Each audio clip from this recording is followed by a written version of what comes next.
How's it going, Anjan? Pretty busy. Wait, John, do you have a minute? Of course. What's going on?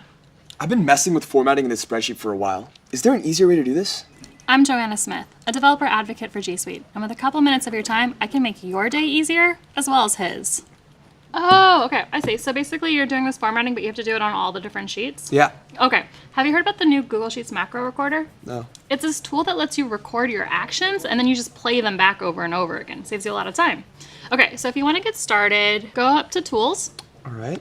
click Macros, and then you see the Record Macro option. All right, if you go ahead and start recording, as long as this dialog is up, every single thing that you do will be recorded into it. Clicks, types, edits, all kinds of stuff. So from right here, you can just format the way you were doing earlier. Okay, great. So I want alternating colors.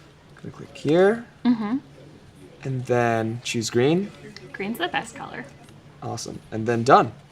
Nice. Okay, so if this was all the formatting we wanted for this section, this macro, you can go ahead and click Save to stop recording Okay. and give it a title that's useful for you. So yeah, formatting, that's a good one. All right. So, okay, so what you have just done is used Google Sheets to automatically write an app script for you so that you didn't have to write any code.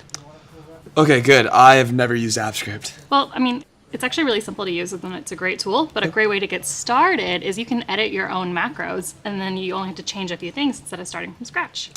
Okay, so anyway, let's play it back. This is what you care about. Go ahead to the next sheet that you wanted to format. Nice.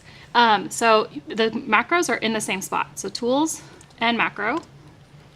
And now you'll see your named one has appeared. If it's the first time you run it, you have to authenticate, but if you run them before on a sheet, you'll be fine.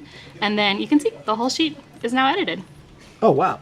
This is awesome. Yeah, it saves you so much time. Yeah, this is great. Thank you. There are two things you want to know, though, if you're going to use macros moving forward. It's not just for formatting. You can do all kinds of tasks, like analysis or any kind of computation or editing you have to do regularly or on a lot of different sheets. And then the second thing is that it's still collaborative. Your macro, recording or playing, will not block my edits.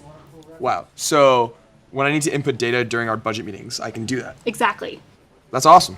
If you had any questions on this pro tip, just leave them in the YouTube comments. And for more tips like this, follow us on Twitter @G Suite to vote on the next topic.